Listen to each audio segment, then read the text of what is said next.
About 2 years ago, I built this moss and stone terrarium in a 16-ounce jar.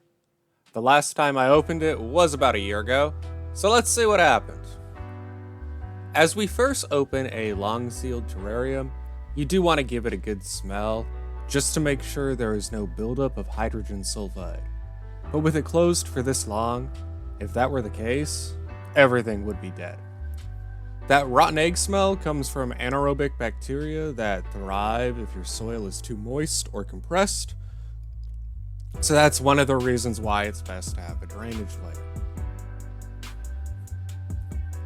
Okay, so as we get into it, the glass was a lot cleaner than I expected. I've never had any issues with algae in this build or in most of my builds, but it does happen from time to time. If you want to see a video about how to deal with that, let me know, but otherwise, let's move on. I was happy to see my springtail colony is still alive, which is definitely a plus and major factor in keeping a sealed ecosystem like this thriving. They help clean up any decomposing plant matter from the moss and also eat any fungus spores or mold before they can become a problem.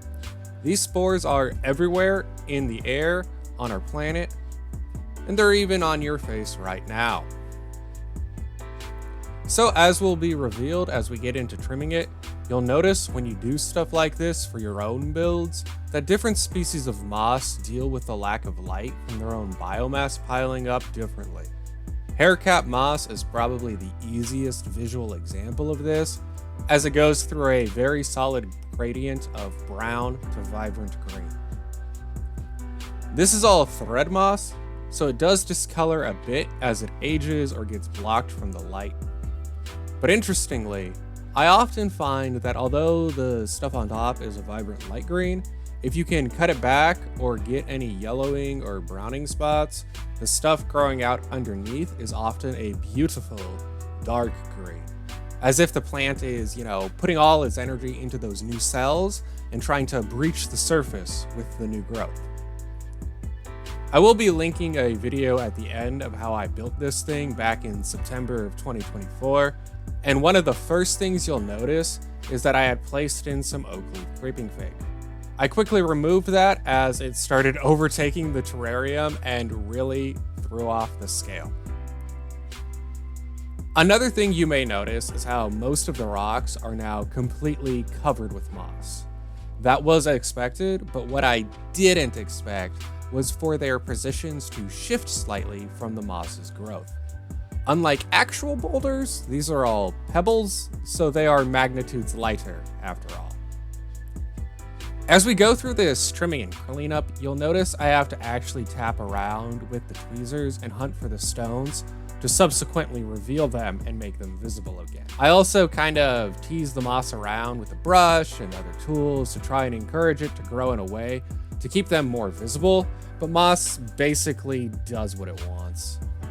I did base this design off of Iwagumi style aquascapes, but only vaguely. There are some rather rigorous rules for that style of design that are increasingly difficult to fully adhere to in a space this small.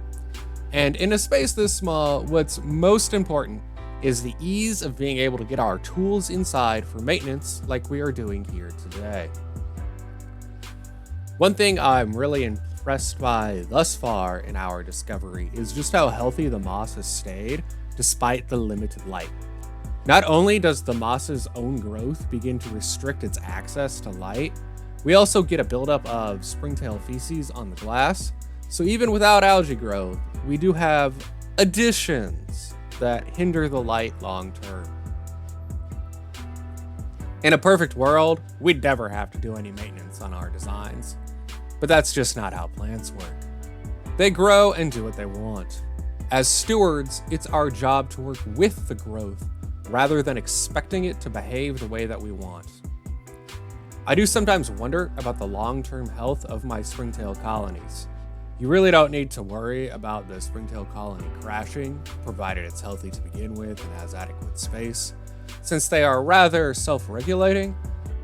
If food becomes scarce, they are not above eating their own dead. More so, I wonder about the long-term effects of inbreeding. especially when you consider that I only put in less than a dozen. That's a really small gene pool, but it's also a topic for another video. Another reason why I am so pleased with how this moss has turned out is because it's a temperate species. On Reddit, which we all know is the best source of information, you will have people who have never done it themselves tell you that temperate moss isn't really viable long-term in terrariums, since it tends to require a dormancy period. I do tend to agree with that, and I myself have had some builds stall out and need to be reseeded with moss. However, I personally find that if that's going to happen, it's usually at the start of a terrarium's growth rather than later.